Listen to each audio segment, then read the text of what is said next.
2, 3. Hello, everybody of Twitch World, and welcome to Secrets of the Conclave, our brand new chat interview show where we are going to basically discuss, ask questions of a few players, and get to know the our wonderful cast of players of the Chronicles of Amarr a little bit more. And I'm your host, Andrew. I'm one of the players of Chronicles of Amarr in the Coast of Conclave stream, and I am joined tonight by two illustrious members, Jessie, who plays Willowbreeze or Ares, and Mike. Oh, that's Ares yet. Who plays Falstas. I can't remember what his last name is. Delafay, but I'll forgive you. Delafay, that's the one. That's the one. I thought it was that, but I couldn't remember. Terrible. This interview's up to a terrible start, just so you know. Yep, crashing and burning. Never do it ever again. Secrets of the Conclave, dead on arrival. Nobody's ever going to watch it ever. But yeah, basically, we're gonna do. I'm gonna facilitate these. We're doing them every sort of fortnight, and we'll change up the players. And obviously, if anybody wants to interview me, I'll give MCing duties to somebody else, and we might switch things up. You know, it doesn't have to be always me. Mike, we've already got a volunteer, so that's fantastic. But yes, Secrets of the Conclave. Yeah. Alrighty. So, let's get started. And we're going to start with a generic question. Because we've only got an hour, so we're going to do these quite quickly. And our first question, which is a generic one, it's for either of you, is what inspired you to create your character for the campaign? Let's start with Mike. Well, Luke, our illustrious DM, said words to the effect of, shit, we don't have a healer. And that was kind of the start.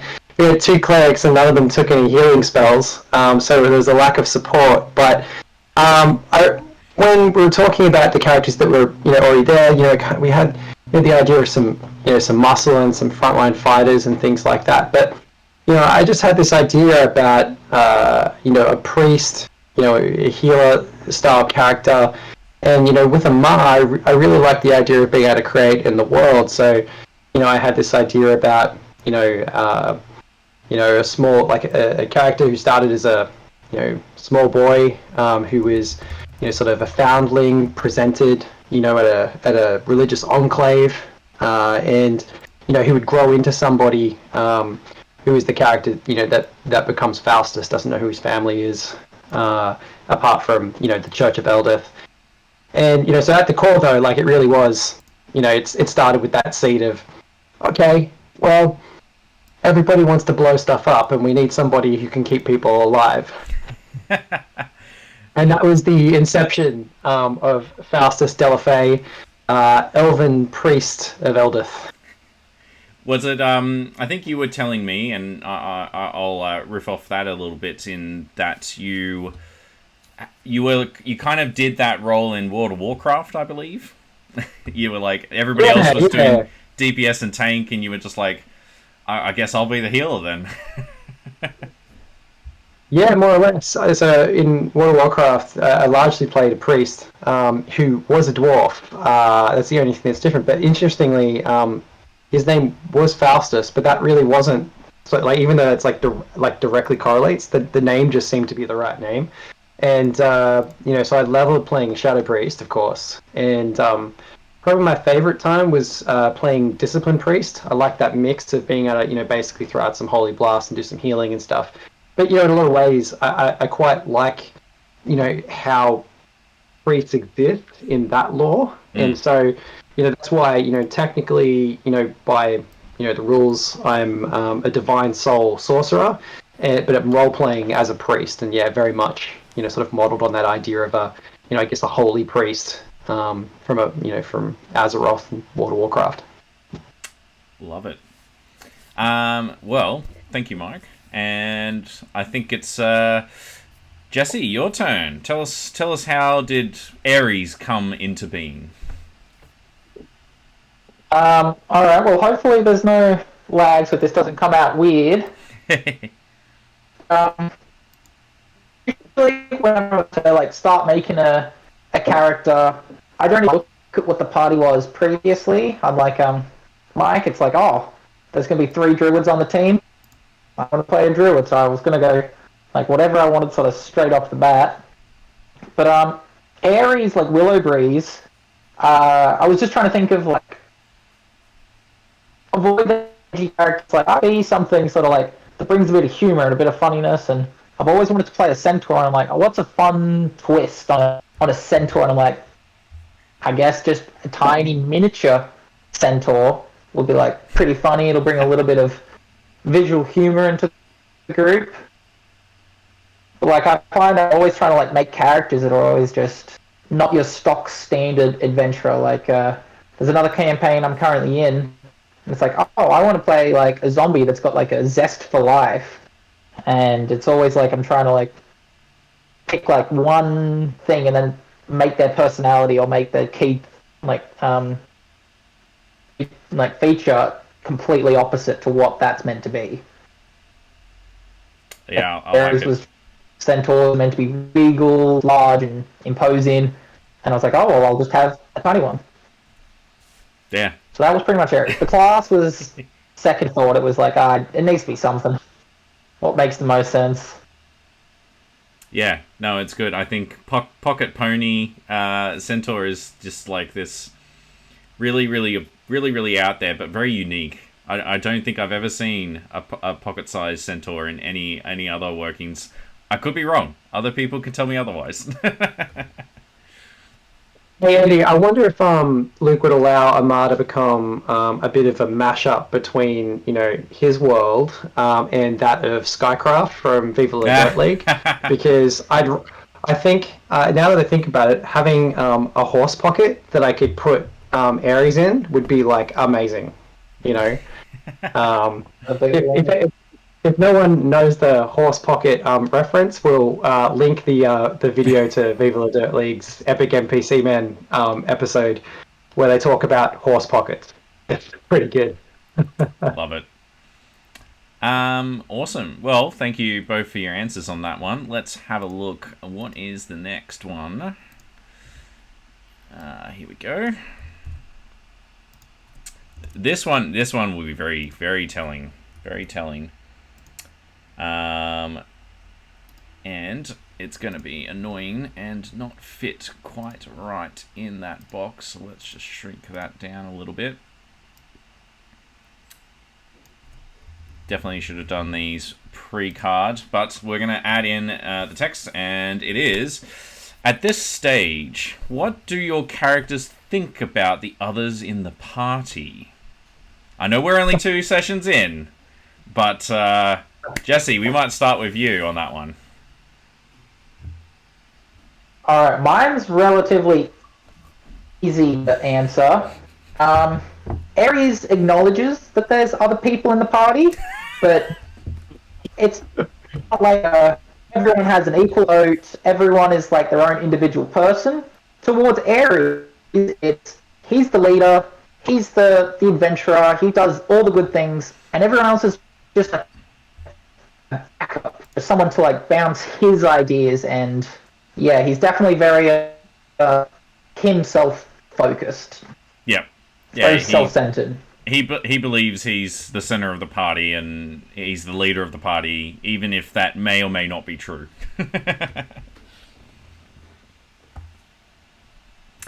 100%. Awesome. Mike? Yeah, so Faustus is perhaps a little more nuanced than Ares around that. He doesn't have that same, we'll call it bravado. But I suspect that by the end of the campaign, Ares' vision for himself will come to pass. I have great faith in Ares the Mighty. So I think that I'll start in safe territory, and that's with Videri. And in a lot of ways, Faustus, I think, when it comes to Videri, sees a fellow, what's the word? It's called resident, of Amar. Balanced,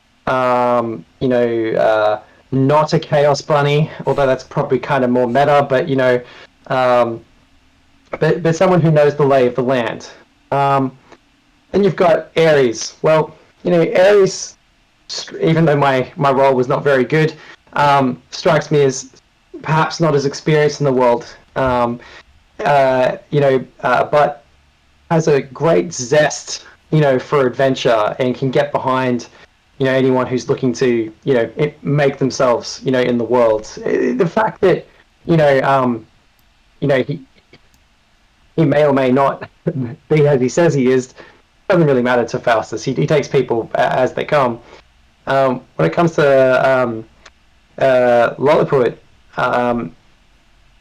complete foreigner to these lands, has no idea what's going on. Very intelligent. Actually, in my catch-up notes from the last game, I've titled last session the Lethenway Escapade. That's my title for it. That's a fair title. That is a fair title. Yeah. And so he comes across as quite powerful, commanding, and this is how Faustus perceives him. But there's that naivety about the way of the Aralarium Imperium and the lay of the land. It's kind of like these people just kind of showed up, and they don't realize that they're basically going to get locked up if they don't start behaving themselves. And there I go. Yeah, seems to not know the order of things, the natural order, over here. And knowing a little bit about Lilliput, though it hasn't sort of come into the game so much yet, though he's downplaying his character, he's obviously new to the area. And then there's Lilith. Wow. Yeah, we don't need to talk about her. No, I think we will. Friends close, enemies closer. But also there's a natural sort of balance there too. Where Faustus, being a priest of Eldith, wants or believes he's in the world to create harmony. So where he can be the polar opposite. It's even though there's not naturally it's not like they're naturally characters that are on the same page, right? But they sort of offset each other, and I think that dynamic will be interesting as the game, sort of plays out. But definitely suspicious, under no false, assumptions that he's going to be able to change Lilith. But could he save a few lives by perhaps, maybe just turning a blade here or there? Maybe. That's fair. I mean, I definitely feel like you got a little bit of that in the last session where Falstas wanted a little bit more of a diplomatic approach. So even though the outcome was still people getting killed by Templars, at least it wasn't your team doing it. No direct yeah, that's right. Yeah, look, it's the thing. You're in this world where there's a single blood. No blood was shed. Weller's going to go out of business, right, Jessie? Good old Wellis. I want to roleplay her. It's one of those things. It's just when you go to it's pretty clear that that the Aralarium Imperium has a certain way about magic users and the powerful, and you don't just start throwing your stuff around. In that world, but I suspect they'll have to learn this the hard way, given how unsuccessful I was at trying to convince Lilliput, and then by extension Lilith, and then apparently now Faustus hates women. So I don't know how that happened, but you know, Stomping him in the curb. Chaos real monkeys. talk. Chaos monkeys all. Yeah. Well, thank you both. That's good insight into the characters, and I guess it's very early days. We obviously don't know how their relationships and stuff are going to evolve with their other party members, but very interesting insight into what they're thinking at the moment. So we'll move on to the next question, and I'll pump that up. And this one is another generic one, although it did come from a very good source. In that we what do we got? How did you? I guess it's a little bit of a broad question. How did you get into D&D? I guess is part of this, but were you introduced by somebody? Who introduced you? And I guess what did they say to get you to start playing? I think Mike, you can start this one. Yeah. So Dungeons and Dragons is kind of like this game that has been like around me forever, but Wizards of the Coast and the company it was before did, in my opinion, the world's most awful job marketing this game to people who would love it up until 5th edition ish. So probably when it was still D&D Next, that was about the time that I finally discovered Dungeons and Dragons. And when I say finally discovered, like I grew up in I was born in the 80s, and I remember watching in the late 80s, early 90s the Dungeons and Dragons cartoon show. I had no idea that it was a tabletop board. I had no idea what any of that was. Didn't even know what a role-playing game was until I think I played Shining Force 2 on the Mega Drive. That was the first time that name had entered my personal lexicon. But I watched the show and I love it, and it's got this nostalgia for me, which is why I bought the figures and I love Venger and Dungeon Master and that sort of stuff.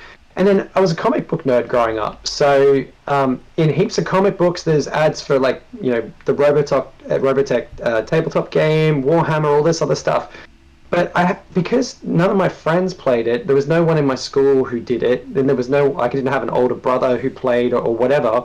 I'd see these ads which had great art straight over the head, and I don't remember the details. So you have to ask this question of Richard, who plays Lilliput. But I believe it was either simultaneously at the same time we both saw the starter set for the original starter set for 5th edition, and I think we'd started watching Acquisitions Incorporated and a couple of things like that, and it was great sort of content on YouTube, and we both just bought this, and we both bought the player's handbook, and then Richard's like, basically I'm going to start running games, and I think it was somewhere between 2013 and 2015.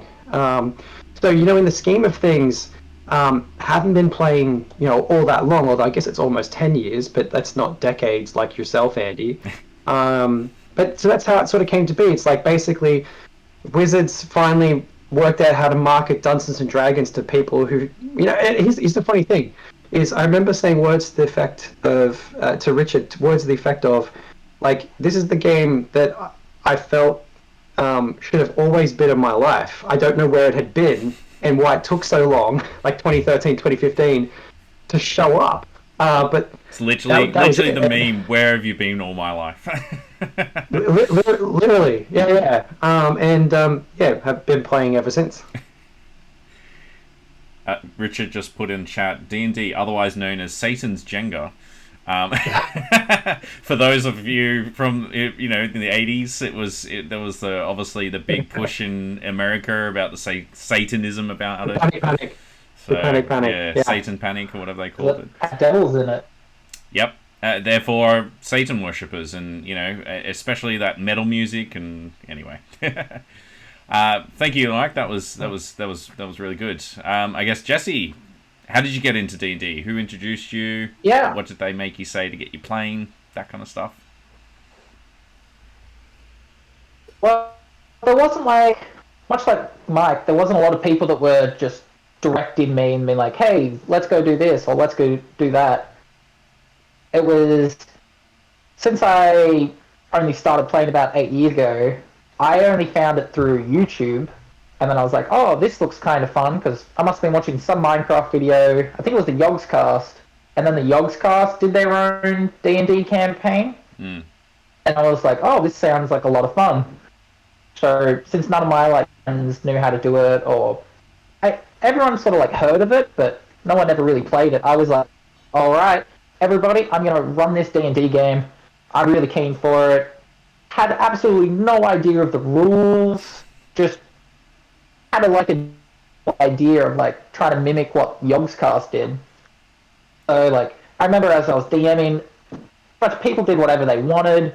Didn't really know why there were so many dice. We just kept rolling the big one. Didn't understand like checks. It was like, oh, if you roll it at evens, you get to succeed on a fantastic plan that you've come up with. And I was like, roll the d20. Oh, evens, you did it. But I only like started to like really get into like proper D&D. I would say like what we were doing role playing was still D&D, but it was just like friends just being like just sort of like goose with each other. But it wasn't until I like hit university that I like started joining some like real campaigns where it's like no, you don't just roll the d20 and something happens. You got to announce your plans. Your characters are capable of doing things. These are all your checks that you get to add on.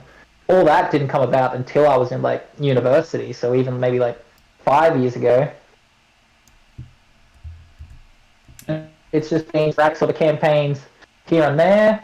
I only sort of like met up with like Luke the DM and all that like recently, because I'd just moved town. I was like, I really want to get back into D&D. I was playing it when I was in Sydney. It's like I've just got to I've got that thirst for D&D. Gotta scratch that itch. Maybe 4 or 5 major campaigns, but that was about it. It's awesome. And yeah, Luke, our Lord and Savior, who has brought us all in to try and build this channel. Yeah, he's. I've known him for a very long time, actually. Into the early 2010s or something. So he's. I think we're going to do really well with everything here. But it's awesome that you got back into it, and he helped you do that. All right. Well, thank you for your answers on that. Let's have a look what the next question is going to be. Oh, okay. This is a good one. Love good ones. Just center that. And so the next question, another sort of generic one. So for either, but this one actually came from, I believe, Metal Mum, aka Christy, and it is, what is the most? I think she's watching too at the moment. So hello, Christy. Thanks for the support in the channel.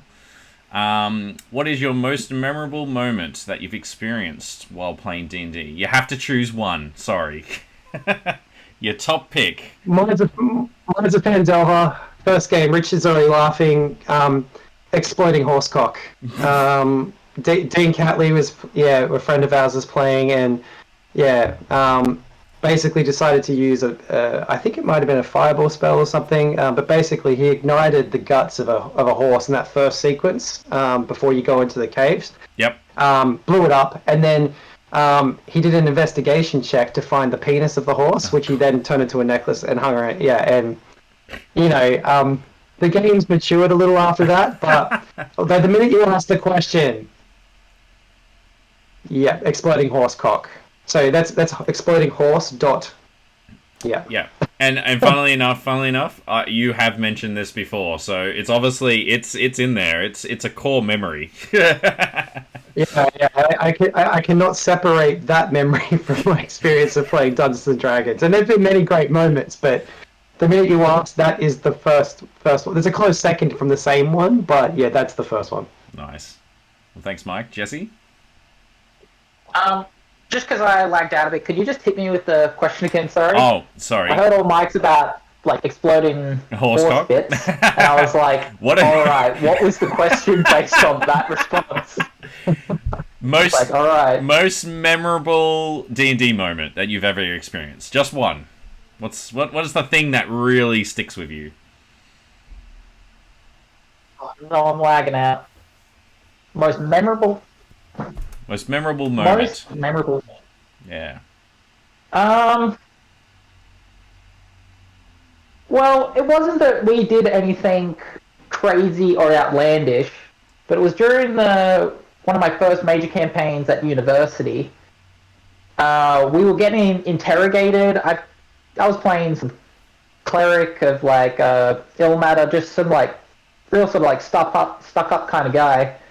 And we were getting interrogated by detectives, and I remember the DM was like, all right, everyone go find a different room in the house. I don't want anyone talking to anyone to like make a plan. You're all going to like separate, and then I'm going to come into each of the rooms, and like then we'll role play each of you's getting interrogated, and then based on what everyone had to sort of like said or did would determine the massive outcome. Mm. And I was just there like, oh my lord, that's just like a whole new level of like dungeon mastering that I didn't even like comprehend. I thought it was always sort of like stuck around the table, but no, he was just out and about, and I just remember it was so vivid because it was like everything we did was always out of character. We're all like, oh yeah, we should go here, or we should say this to her, or we should pull this lever. But he just immediately stopped it and was like, everyone, different room. Detectives are coming in. So I'd say that was probably one of the best moments. It's funny that one down. how some of the most really, I would say, ingenious sort of DMing moments around like constructing just those. He obviously saw this as a, how do I make this feel as real as possible? How do I make the outcome as real as possible? And those kinds of moments when the DM really just takes it to a whole different level just to really sell that moment. That I can definitely see how that was probably your most memorable one. I would say I've never had that happen. I was like, man, take note, Luke. It was just so fun. DMing There's the other 2.0 level. interpretation. There's the other interpretation of it. It probably is just late DM moment. But it could have also been exacerbated by Chaos Monkey metagaming at the table, and he just needed a way to just completely cut this shit off. And he's like, you know what? Yep. Metagaming is gone for this sequence. How can I do that? Well, I literally have to take them away from the damn table. It's the only way it's going to work. Yeah, 100%. That's all can now be metagaming, so Let's just separate that one. Yep. Yeah. And you can't. And no DM can get rid of it completely with just players. Even the mighty Matt Mercer, the great team that they have, still metagame to a certain extent. I know that's a controversial statement, but don't know who that is. No. Yeah, no idea who that is. We'll do one more quick question and then just have a quick 5-minute break as we come into the halfway point of our secrets of the Conclave. This question... Secrets. Yeah, secrets. Just start doing ASMR. Hello, how are you? We'll get the soundboard together eventually to put in the voice effects and stuff. Exactly. I like that. So I think this is probably our go-to for the halfway mark question.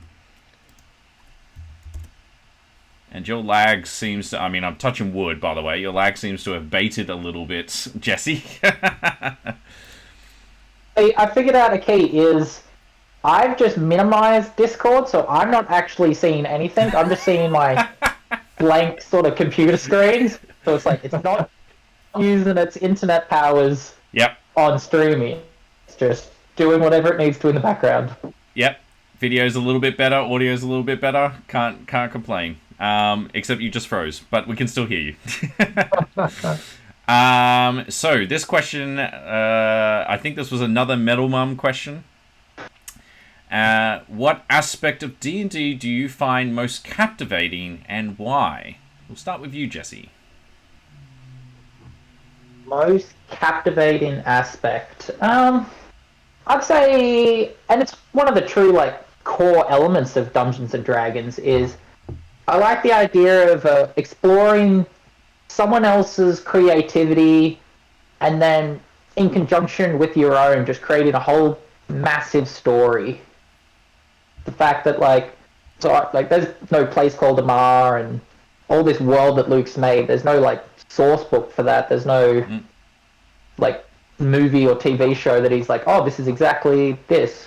It's like his world that he's made and designed. And I like the idea of us going around, exploring, and our actions changing it. And I think that's just so fantastic about Dungeons and Dragons. It's not just like playing a video game where you have to do this, this, and this. It's we do whatever we want. It is that collaborative storytelling. It's, you know... That's the word. Yes. Buzzwords that me and Mike use all the time when we discuss things, isn't it right, Mike? Yeah. But it is, I agree, that's a huge part of it, and really cool that you like that, because for me, as a previous Forever DM, one of my greatest enjoyments was building out those stories with players, especially in the homebrew worlds, because if it's not thought of yet, I think there's nothing cooler than you telling me what it might be and then us working together to build out the lore of it as it goes along. So that's awesome. Thanks, Jesse. Mike, what about you? What's your most captivating aspect of D&D and why? Well, it's got to be combat. And for anybody who's been at my table or talked to me about the games, you'd know that bringing role playing to combat and trying to make combat like it's probably the part of the game that I actually struggle with the most. Like I still enjoy it, but it's not my favorite part. But my favorite part is shared world collaborative storytelling. I was going to say like the role playing, but I was also going to go theater of the mind and all in theater of the mind. But those aspects are all sort of like a part of it. One of my favorite shows growing up was Jim Henson's The Storyteller, which had John Hurt playing the storyteller, and it's basically just him narrating sort of versions of these old stories. And I think that for me, when you're at the table and you're riffing with people in this sort of like you don't know where people are going to go with things, and I love the spark of creativity where someone's character will be doing something and you're thinking about who your character is and you get into the mindset of the character and then you come up with this whole concept or thing and it evolves and becomes a whole narrative thread. You create connection. So it is definitely the collaborative storytelling, but it's that improvisational nature of the game. I think that's probably the part, that combination of things, all of that stuff together. So shared world story, collaborative storytelling, the theater of the mind, and riffing together at the table. That's the stuff that makes me keep coming back, wanting to play, and what makes every game like totally unique. Awesome. Well, thank you, Mike. That's really, really good. And what we're going to do now, we might just take a quick 5 minutes breather, get some drinks, go to the toilet. I'm going to smash my dinner, which is sitting right here. And we'll be back. So please stay with us. Don't go anywhere too far. We are going to be back, and then we have a couple of more personalized questions to go through for your characters. So we're going from generic to targeted. All right. Well, thank you. We'll be back in a couple of minutes, everybody. All right. We're out. We're out. Do what you need to. I'm going to eat my pie.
Hello, sorry, I will unmute the mic that I muted because it was still running when we went to break, so you may have been hearing me eat a pie. But, you know, if that does it for you ASMR style, then all power to you. But yes, as Richard said, this stream is brought to you by Centaur Pies. There is a little centaur in every single one of them. So, welcome back. We'll continue on with some more targeted questions. Here we go. I think we got to do the most important one. So let's get this one up, and we'll chuck that in there.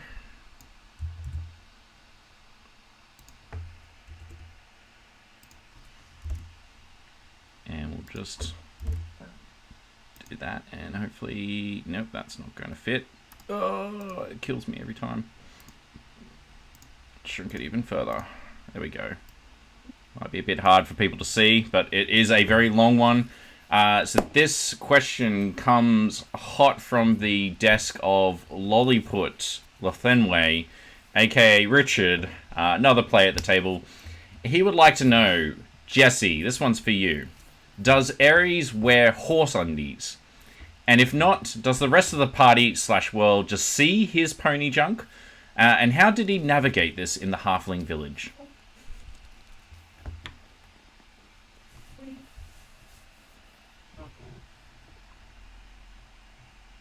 Oh, and we've lost Jessie. He's probably... I do apologize, ladies and gentlemen watching at home. We are having technical problems on Jessie's side. Let's see if he can get them sorted. Yeah, in his absence, we could always wax poetic about how we could speculate openly about how he might handle it. You know, I think that could be fun. Sorry, guys. Are you back? Yeah, you have returned, Jessie?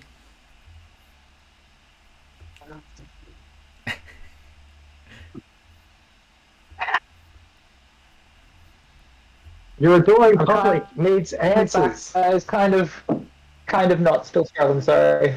Just, if you need to keep your video off, that is totally fine. We can just listen to the sultry sound of your voice. Those Aries tones. Can't get enough.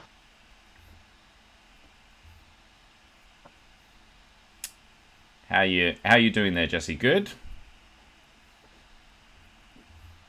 I like to think that this builds anticipation in the answer to the question. Well, what we might do, let's let him do what he needs to, and I will get a question for you up. So let me just bring that in. Oh, big one. Big question. I'll just make that a bit bigger for you guys at home. Ooh, there we go. Perfect. Awesome. All right, so Mike, in that case, this one's for you. Just while Jessie tries to get himself back on board, unless you're back at the moment, Jessie. I'll take that as a no. Mike, so Falstas. This one is also from the desk of Lolliput Lothenway, aka Richard. And Mickey Drow. yeah. And his question for you is, where did Falstas's power come from? So we know he's a divine sorcerer. I guess not to spoil too much, what can you tell us about that? Well, I think if you were to recognise, first of all, that if Falstas had any power, it's no mistake that he's managed to find a cooperative existence in the Amalaria Imperium for, on 97 years. But there's no mystery. Or complete mystery from other sides, because even he doesn't know. He's at this stage. Though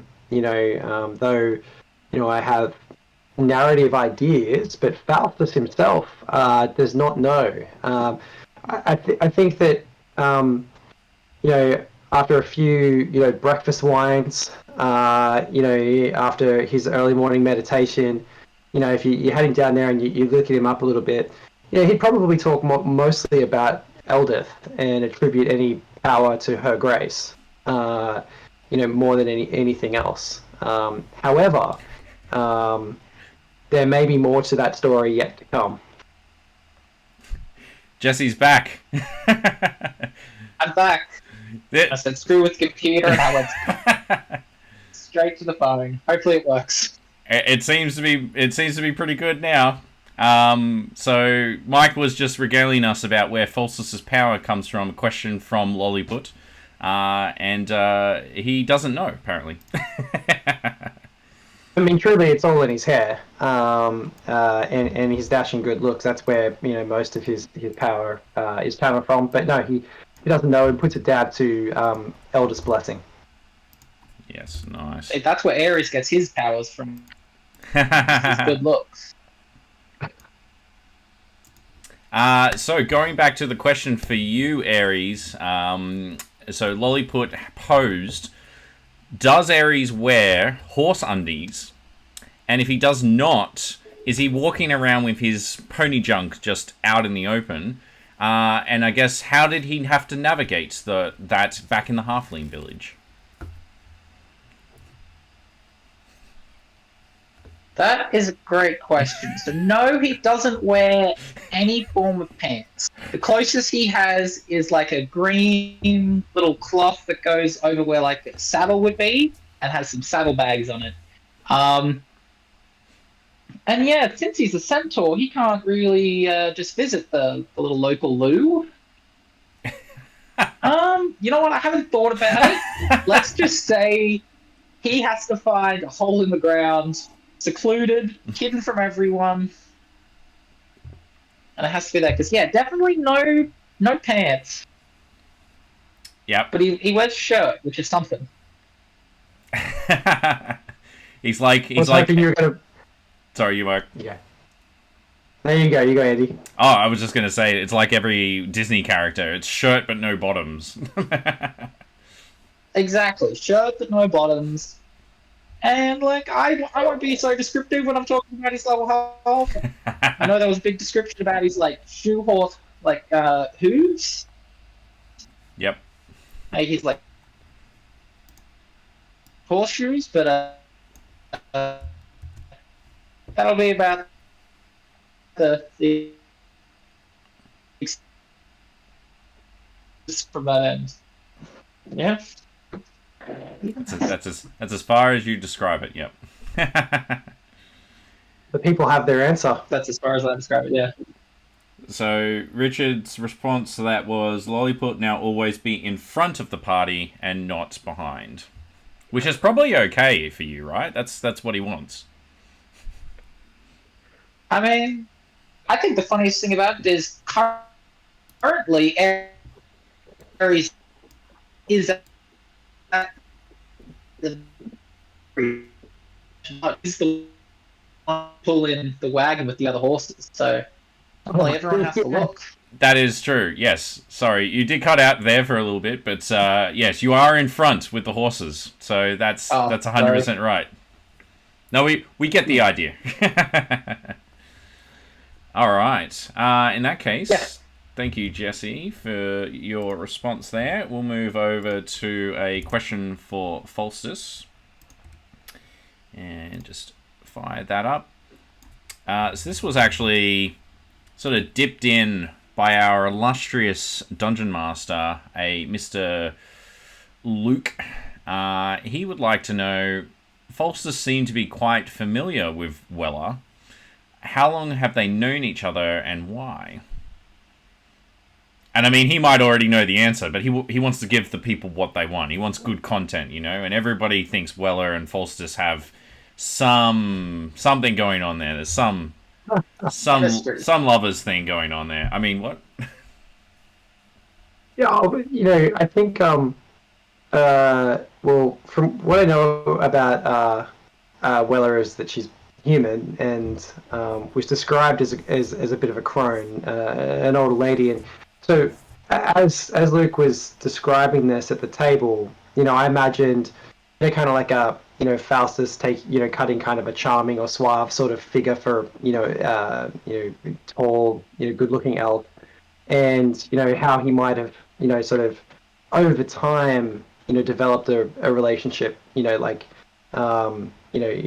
her, and so in some ways, I'm like, I kind of want to send our DM a DM and say, how long's she been in Darling for? To kind of know, because I actually don't know the answer to that. But I suspect as long as she's been in Darling, Faustus would have travelled through there regularly. We didn't, cover it in the game, but Faustus, found himself in Darling on his way back from his annual pilgrimage to the fallen enclave that he grew up in, which is in a place called the Infinite Forest. And so for 30 years, he's been completing that pilgrimage since an event occurred called the Raising of Valentul. Valentul was the name of the enclave where he was raised, trained, and grew up in sort of a, what would you call it, a cosmopolitan pantheon of gods, and the collection of those gods drew the ire of the Aralarian Imperium some 30 years ago, to the point where they took action and basically burned the whole thing to the ground. So annually he comes past and through Darling. So in that 30 years, depending on when Weller had actually arrived in Darling and started up her shop or her criminal enterprise trading in the blood of others. I'm not quite sure how to describe it.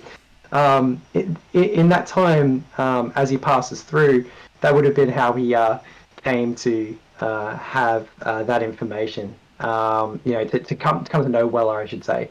And he's always he's a traveling tinker, healer, so he parties up with caravans travelers all over the Imperium, and that's more. I actually think it makes sense now to have a bit of a think about some of the experiences they might have had together. But that's all the goss that I've got on those guys. That you're allowed to give juicy. out. But yes, the interesting thing about Weller and Faustus is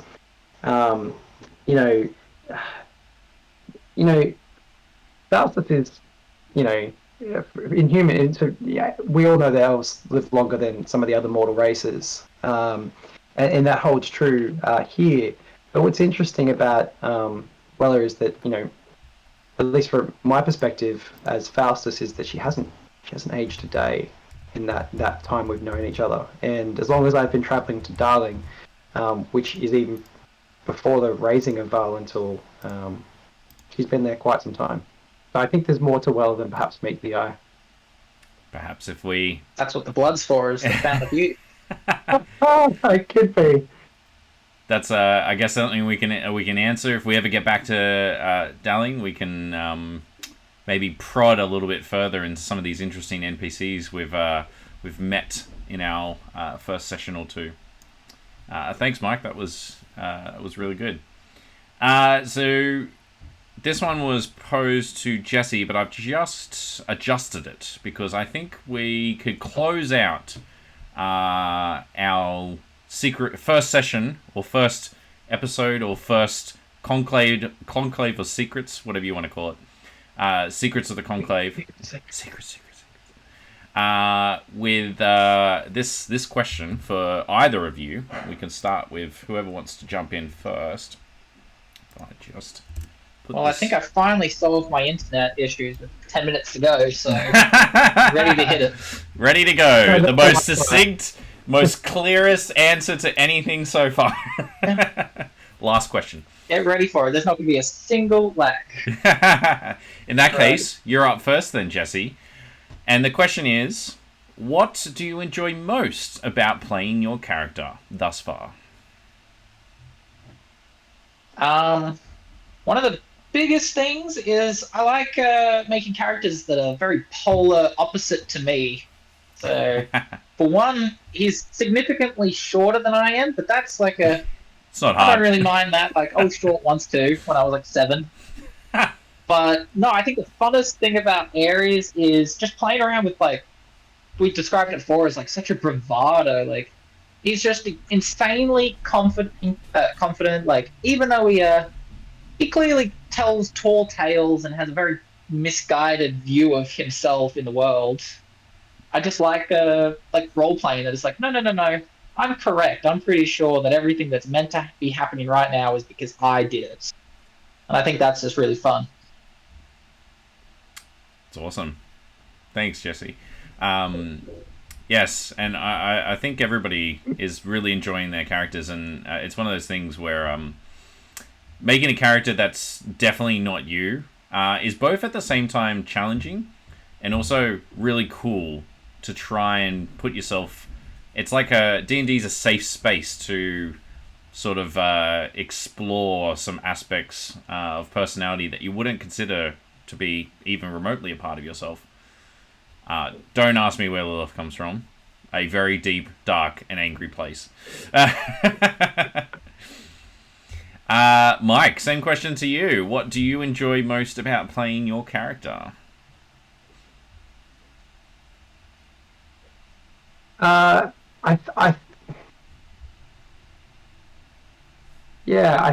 For me, it's how ingrained the character is to the fledgling narrative that sort of Luke is playing out. I think that I enjoy, even though it hasn't played out yet, some of like the story and the lore of that character. And I think that the other thing is when I think about that's as a player as playing Faustus, but then I think about the group and how it is.